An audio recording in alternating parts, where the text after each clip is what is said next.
my understanding of money was very shallow. So since young, my parents did taught me about the importance of savings and not spend beyond your means. Yeah, but there was no proper guidance. So a lot of things like compound interest, saving up for rainy days, budgeting, all these I had to figure out myself along the way lah. And we all know lah, we are not our best teacher. So there's a lot of financial mistake I make throughout my life. And to be honest, I didn't understand the true meaning of money beyond the transactional value. Took me so long to figure this out. This is what I'm going to talk about in today's Talk. I remember my first ever paycheck I received. I was so happy. Yeah. And like what all young adults do, I spend a lot. I spend on new clothes, new bags, new toys, and I even spend on friends, because that time I was thinking like, new colleagues, right? We need to know each other, so I treat them meals lah. And the thing about money that time to me was like an instrument to get things that I want, I desire. So that was my understanding of money, just a transactional value. Yeah. So every month I get in the income, I spend it. So that's the problem, right? So imagine when I get my pay on the 31st of that month, next 2 days finish already. Because I spend. Yeah, I spend, I buy. I've been holding up that desire. I wait for my paycheck to clear. I can start to spend again. So by the time I done with pager, we are still using pager, I think so lah, or Nokia. Right, our handphone bill, that time is super expensive leh. Then by the time I paid my I don't know what installment I signed into, the meals, the things that I bought, the credit card, right? Bo liao, third day. Third day, no more money already. Left maybe a few $100s for the rest of the month. So I've been living like this as a young adult for a good part of my life, you know, all the way up to 30s. It's like that, paycheck to paycheck. The thing is, I don't see it as a problem. In my mind, I was thinking maybe I was not earning enough. That's why I don't have enough money. So in my head, I was thinking the problem lies with me, not enough production. So I go for courses, try to upgrade myself, get into a new job that hopefully pay more, which I did lah. So I get into some jobs that pay me more. But you know what's the problem? Again,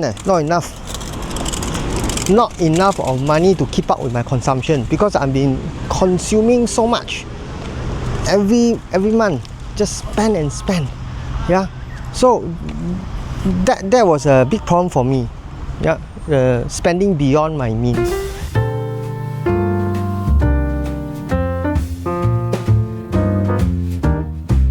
So my money problem didn't improve even in my 30s.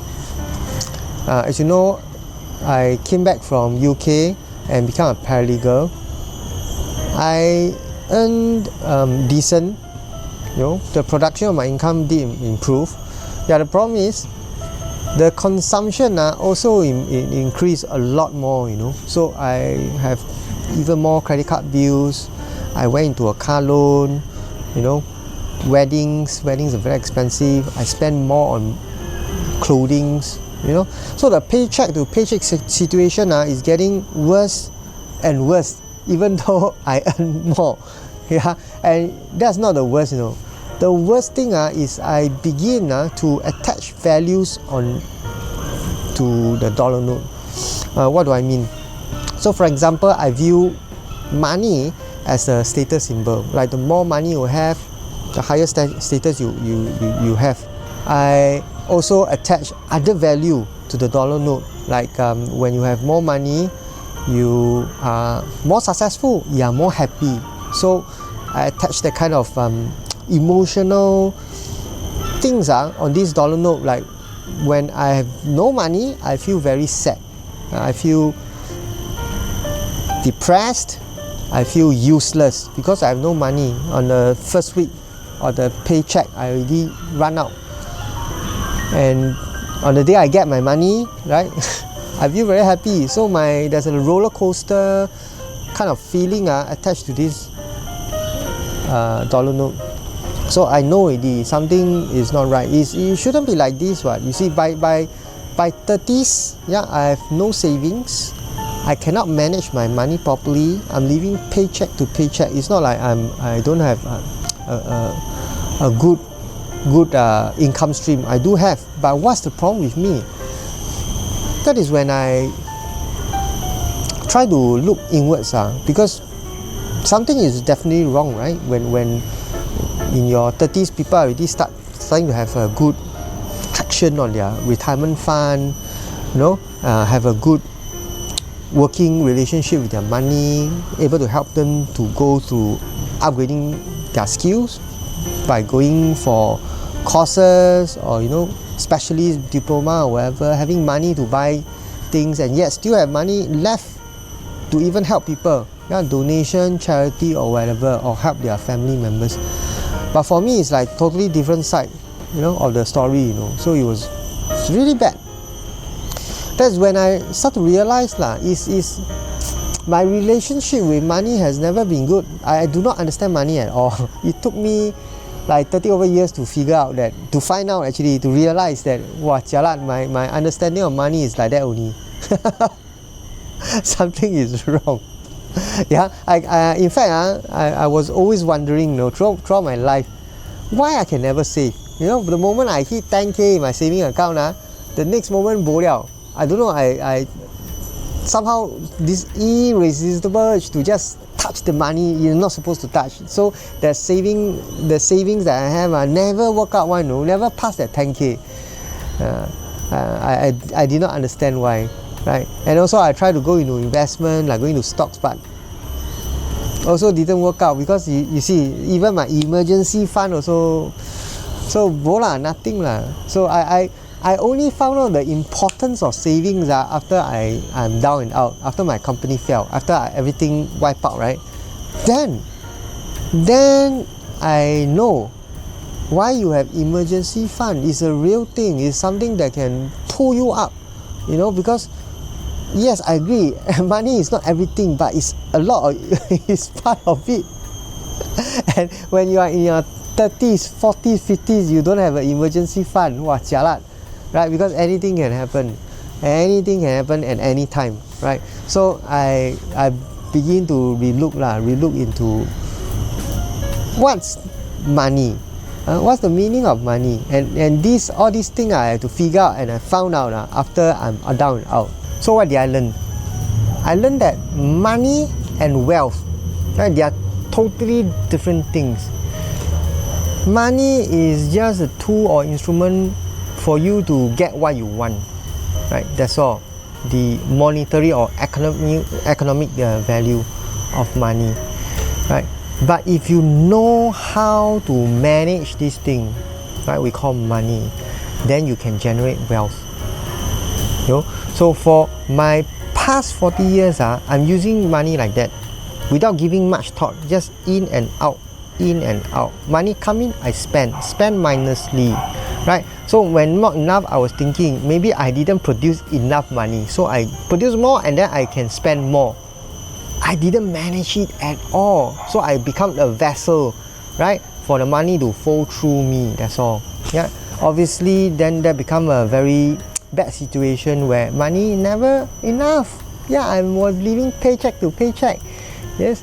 So I only recently, not say recently, after my company fell out of money, down and out, is then I realized, not because I didn't produce enough, it's because I didn't manage my money. So I no wealth, and I was spending mindlessly, no budgeting, and also no emergency saving, all this because I was treating money as a tool to get things done. That's all.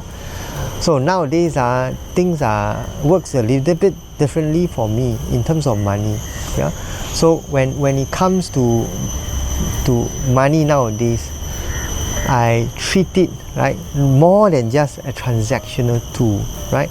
I view it as something that I need to build something out of it. I need to control, I need to manage, okay, through budgeting, through intentional spending. So yes, I increase my production through not only my driving as a full-time driver, but also side hustling, maybe as a YouTuber, you know, or something else. That's the production part, right? My consumption, I control, right? I control in such a way that it can keep up comfortably with my production, so I don't overspend. Yeah. So when the money comes in, I will discuss with my spouse how we're going to spend this money, so that we have a surplus, be it a little bit, no need to be a lot. Then we can use the surplus to build other things, for example savings or retirement funds. That is of course after deducting off the debt payment to the banks and to the relative or friends or whatever. Yes, so this kind of managing money then become wealth, right? Now the thing about saving up for rainy days, I really learned the hard way, because when I was down and out, there's nothing for me to fall back on. Zero. I have no safety net. Then my wife and I have to go and ask for help. Yeah, and I'm very grateful that people around us really help us financially, right? But I cannot imagine doing it again, right? Because anything can happen. What happened in my 60s and 70s? Something terrible happened to my family members. You know, I need money. I don't have a safety net, right? So that's the importance of an emergency fund. I experienced it firsthand. I will not allow it to happen again. So this is something that is top of my priority list now that I understand how money works. Yeah, and also consumption, right? Last time I spend mindlessly, now different already, right? I spend intentionally. So a simple example in my daily expenditure. Sometimes when I walk past Subway, right, I love to eat their tuna roll. I can, you know, they have this banner, their promotion, you know, what they sell at the Subway, right? I'll sometimes just stand at the banner and look at it for a few minutes and walk past it a few days, you know, wondering whether I should get their tuna roll and just eat it. $7-8, not cheap, So if it were me in my 20s or 30s, that's it, no need to think already, I'll just buy and eat, right? But nowadays, I will think again, right? And maybe at the end, I will just eat cai fan, because that's what I can afford that day. Is it okay? Yeah, it's actually perfectly fine. I still feel my stomach, the food is decent, I still have enough money extra save up for that month.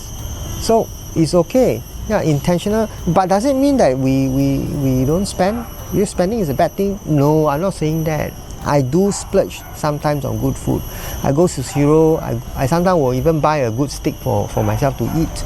Yeah, but the difference is being not just getting the money in already straight away spend on good food, but spending it intentionally, knowing that, right, maybe I have more than enough that month, maybe I earn enough and save enough. I can treat myself a little bit, that's fine. Yeah, intentional spending, yeah, your consumption that you manage properly, individually and as a family unit. So this is a very, very important lessons that I learned after so many years. Yeah.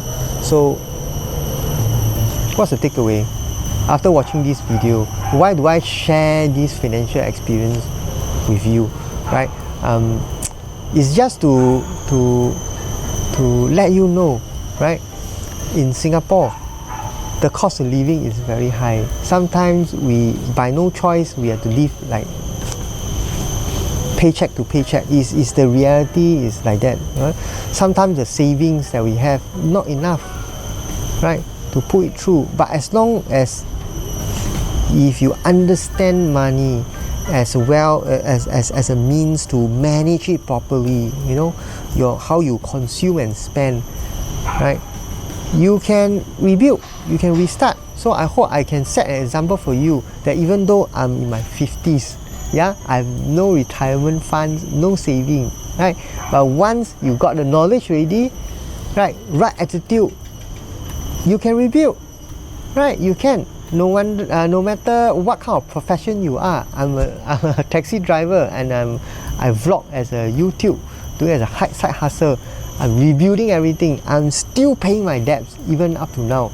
So still have some years to go before I can clear it. But I can see better days are ahead.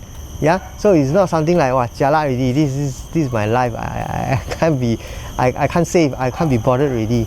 Yeah. No. Right. You still need to do something, because money, yes, I understand is not everything, but a very big part of it is. Huh? So, guys, let me know if you want to share your financial journey here, how you been viewing money, how you view money. You know, I would love to know lah. If you can put it in the comments below. If you find that this video is helpful, do let me know too. Yeah.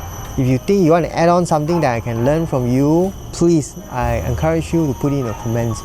Till then, I'm going to wrap up the video. Thank you so much for watching. I'll see you in my next one. Ciao.